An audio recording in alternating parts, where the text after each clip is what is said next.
పీసీసీపై నారాజ్. ఇదేం లీడర్షిప్ అంటూ పార్టీ నేతల అసహనం, అంతర్గత విభేదాల కట్టడికి చర్యలు శూన్యం. సర్కారు పథకాలపై ప్రచారంలోనూ వెనుకబాటు, విపక్షాల విమర్శలకు స్ట్రాంగ్ కౌంటర్ కరువు, సోషల్ మీడియాలోనూ బలహీనం, కంచ గచ్చిబౌలి భూముల విషయంలోనూ అలసత్వం, గాంధీ భవన్ లో పైరవీకారులంటూ ఆరోపణలు, ప్రదేశ్ కాంగ్రెస్ కమిటీ పనితీరుపై సీనియర్ల నుంచి విమర్శలు.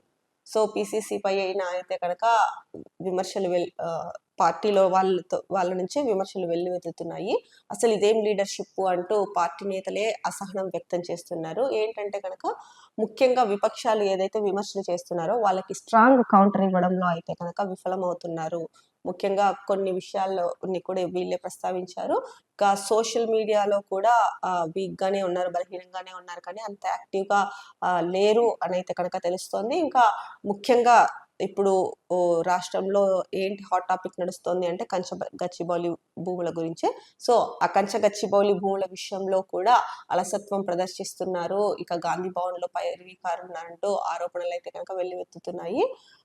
ఏదైతే పిసిసి ఉందో ప్రదేశ్ కాంగ్రెస్ కమిటీ పనితీరు పైన అయితే కనుక సీనియర్లు కూడా విమర్శలు చేస్తున్నారు. ఇక అంతర్గత విభేదాల కట్టడికి ఏదైతే కనుక ఒకే పార్టీలో ఉన్నారు, అంతర్గత విభేదాలు వస్తున్నాయి, వాటిని కట్టడి చేయడంలో కూడా మాత్రం ఏమి చర్యలు తీసుకోవట్లేదు, శూన్యము అని చెప్పేసి చెప్తున్నారు.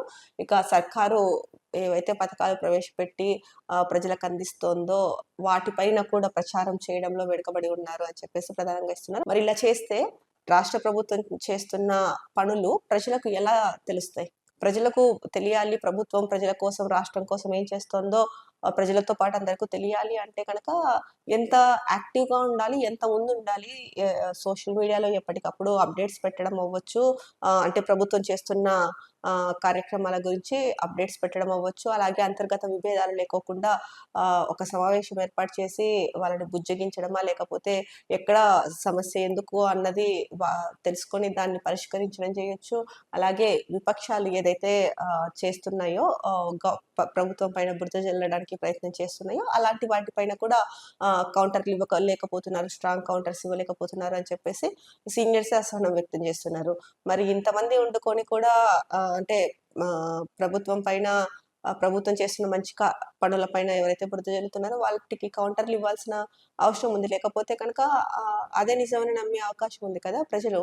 మరి అలాంటప్పుడు పిసిసి ఎందుకు ఇంత నిర్లక్ష్యంగా వ్యవహరిస్తోంది అనేది అయితే కనుక ఇప్పుడు అందరిలో చర్చనీయాంశంగా మారింది. మరి కనీసం ఇప్పటి నుంచి అయినా కూడా యాక్టివ్ అవుతుందా లేదా అన్నది అయితే చూడాలి. ఇక ఆ 400 ఎకరాలు ప్రభుత్వానివే ఎప్పుడో స్పష్టం చేసిన సుప్రీంకోర్టు. డివెంచర్ ట్రస్టీ సైతం క్లియర్ గా చెప్పింది. అభివృద్ధిపై విషం కక్కుతున్న బీఆర్ఎస్ మంత్రి శ్రీధర్ బాబు. గచ్చిబౌలిలోని 400 ఎకరాల భూమి రాష్ట్ర ప్రభుత్వానిదేనని సుప్రీంకోర్టు స్పష్టం చేసిందని డివెంచర్ ట్రస్టీ సైతం క్లియర్ గా చెప్పిందని మంత్రి శ్రీధర్ బాబు తెలిపారు. శనివారం ఆయన గాంధీ భవన్ లో మీడియాతో మాట్లాడుతూ ఐసిఐసిఐ బ్యాంక్ లోన్ ఇవ్వలేదని, ప్రభుత్వం టీజీఐఐసి మార్కెట్ ఫోర్సెస్ ద్వారా 37 అంతర్జాతీయ సంస్థల నుంచి మ్యూచువల్ పెట్టుబడుల బాండ్ల ద్వారా సేకరించిందని స్పష్టం చేశారు. రాష్ట్ర సంక్షేమానికి బీఆర్ఎస్ నాయకులు విరోధులుగా మారారని, అందుకే అభివృద్ధిని అడ్డుకుంటున్నారని విమర్శించారు. సో 400 ఏదైతే 400 గచ్చిబౌలిలో 400 ఎకరాల భూమి గురించి వివాదం జరుగుతోందో మంత్రి శ్రీధర్ బాబు చెప్తున్నది ఏంటంటే కనుక ఈ 400 ఎకరాలు కూడా ప్రభుత్వానివే అనేసి మరోసారి స్పష్టం చేశారు. సుప్రీంకోర్టు కూడా ఎప్పుడో స్పష్టం చేసింది. ఇంకా డివెంచర్ ట్రస్టీ సైతం క్లియర్ గా చెప్పింది అని చెప్తున్నారు. ఇక అభివృద్ధికి ఆటంకంగా బీఆర్ఎస్ మారుతోంది అని చెప్పేసి ప్రధానంగా శ్రీధర్ బాబు అయితే చెప్పడం జరిగింది.